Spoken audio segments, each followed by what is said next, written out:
Franck, je crois que ça y est, c'est votre moment.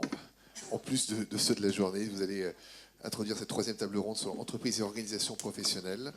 Vous allez appeler vos intervenants. Juste un petit détail pour les personnes qui viendront prendre la parole tout à l'heure. Merci de bien prendre le micro, pas trop en bas, mais bien au milieu, et de bien le mettre sur votre menton pour que ça soit bien enregistré.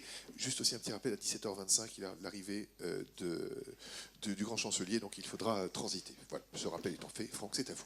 Merci Dan. Mesdames, Messieurs, je suis ravi d'être parmi vous en cette fin de journée. J'ai le redoutable honneur de conclure par la troisième table ronde avant de laisser la parole de nouveau à Jean-François pour une brillante synthèse, comme il nous l'a montré depuis ce matin, et au colonel Bachet Perrade, président de notre association nationale, qui effectivement accueillera le grand chancelier qui viendra conclure la réussite de cette journée. Sur cette troisième table ronde, nous avons voulu rendre hommage aux entreprises et organisations professionnelles décorées. Figurez-vous qu'il y en a. Elles sont peu nombreuses et je suis très heureux parce qu'elles sont toutes ici. Elles sont 4 à notre connaissance. Je vais les accueillir dans quelques instants. Mais avant de parler de ces institutions, de ces entreprises décorées, je voulais vous faire part d'une expérience très personnelle. Ça fait 25 ans que je travaille dans le domaine de l'eau potable et je me souviens d'un de mes premiers jours, quand j'ai intégré le groupe Suez en 2001. J'ai franchi la porte du 1 rue d'Astorg, siège de la Compagnie universelle de Suez, et la première chose que j'ai vue en intégrant ce bâtiment, c'est le monument aux morts de la Compagnie universelle de Suez. Vous ne pouvez pas le louper, il était sur la droite. Et j'avoue avoir ressenti le poids de l'histoire, le poids de cette entreprise formidable créée par Ferdinand de Lesseps, qui avait encore son bureau que vous pouvez visiter du reste, encore aujourd'hui, lors des journées du patrimoine. Et puis ce monument aux morts rendant hommage aux ouvriers, aux ingénieurs de la Compagnie universelle de Suez morts pour la France. Plus proche de nous, quand le groupe Veolia quitte ses bureaux historiques de la rue d'Anjou, et je salue du reste la présence de mon ami Bruno Godefroy, qui est présent, qui nous a rejoints.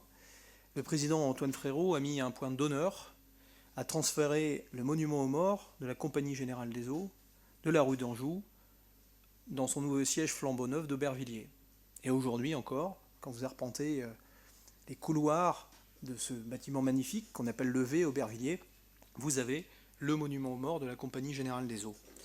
Alors ce monument aux morts de la Compagnie Générale des Eaux, c'est 168 noms, allant de Adam à Waflart, avec un intitulé simple, la Compagnie Générale des Eaux, à ses morts pour la patrie. Donc il n'est pas un hasard aujourd'hui si le président Frérot, Veolia Eau France, et encore merci Bruno de ta présence, a souhaité s'associer à la réussite de cette journée. C'est une entreprise qui n'a pas la croix de guerre, mais qui, de par l'engagement de ses agents, a montré le poids de l'engagement. Mais c'est une entreprise, et peu de gens le savent, qui a une croix de guerre à titre américaine. Puisqu'en 1944, lors du débarquement de Normandie, la Compagnie Générale des Eaux était très active, et l'est encore, dans la région du Cotentin. Et les agents, techniciens, les ingénieurs de la Compagnie Générale des Eaux ont apporté un très grand soutien aux forces alliées sur la manœuvre de l'eau dans la manœuvre militaire. Et encore aujourd'hui, vous avez des forages qui sont cités, alors non pas à l'ordre de l'armée française, mais à l'ordre de l'armée britannique. Un forage qui a été, par exemple, construit par les Royal Engineers britanniques, qui a une croix de guerre britannique, parce qu'il a permis non seulement d'alimenter en eau les troupes qui débarquaient, mais, on le sait beaucoup moins, ce forage, ce puits, a permis, par des moyens de pompage, de gérer un mois de juin et un mois de juillet caniculaire en Normandie, et plateau calcaire, aucun avion ne pouvait décoller, ni ne pouvait atterrir, puisqu'il faisait excessivement chaud, et effectivement ce calcaire donnait une espèce de poudre, et il a fallu véritablement mouiller les pistes, et donc vous avez eu de Londres des convois de balayeuses destinés à nettoyer les rues de Londres, qui ont traversé la Manche, qui, grâce à cette eau, ont pu en permanence mouiller les pistes d'aviation sur les plateaux du Cotentin, et ça a permis effectivement à l'aviation alliée d'être si efficace sur les premières semaines du débarquement. Donc voilà un peu pour le rôle de Veolia. Ce monument aux morts de Veolia fait aussi écho à un autre monument aux morts, celui de l'école du génie des eaux et des forêts à Nancy. On parlait de Lyotet ce matin, Nancy, la ville de naissance de Lyotet, mais Lyotet est né juste à côté de cette école, maintenant qu'on appelle le GREF, le génie rural des eaux et forêts, qui a fusionné, et Pierre, je parle sous le contrôle de Pierre, avec l'agro. Mais quand vous rentrez dans ce bâtiment de Nancy, vous avez effectivement un monument aux morts qui rend hommage aux engagés, aux mobilisés, essentiellement dans le corps des forestiers, lors de la Première Guerre mondiale. Donc vous voyez, ces noms, qui ne sont que des noms pour nous, représentent, pour ceux de leur génération, s'ils étaient encore là pour nous en parler, des visages, des personnalités, des promesses intellectuelles, des gens qui ne sont plus, qui ont tout donné pour la France. Et effectivement, c'était la moindre des choses que de leur rendre hommage aujourd'hui. Et parce que, comme a pu le dire Pierre et ses intervenants ce matin, c'est en 14-18 sans doute le meilleur d'une génération qui est partie pour la défense de notre sol, pour la défense de nos valeurs. Et malheureusement, leurs enfants ont dû faire de même 20 ans plus tard.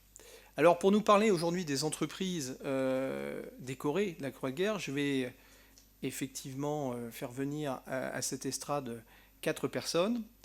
On va commencer par l'ordre des intervenants. Alors, je vais demander à Sébastien Richer de nous rejoindre. Sébastien est chargé d'analyse stratégique et historien au Comité pour l'histoire de la Poste, donc du groupe La Poste. Bienvenue Sébastien.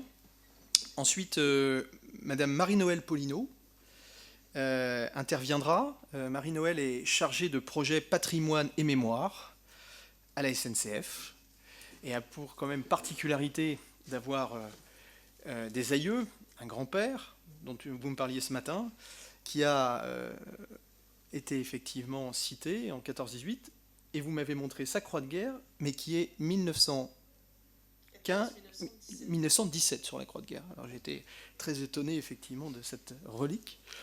En tout cas, merci Marie-Noëlle d'être parmi nous.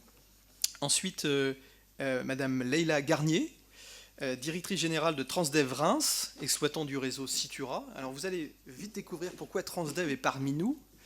C'est une histoire assez merveilleuse que Leïla nous contera. Et maître Emmanuel Escar de Romanowski, représentant l'Ordre des avocats de Paris, qui est membre du Conseil de l'Ordre. Et vous verrez le rôle éminent des avocats sur les 2 derniers conflits mondiaux. Et comme les arts et métiers, voilà une institution qui est titulaire de 2 croix de guerre. Voilà, je vais sans plus tarder laisser la parole à Sébastien. Est-ce que vous souhaitez vous mettre ici, Sébastien ? Parfait, je vous laisse la parole.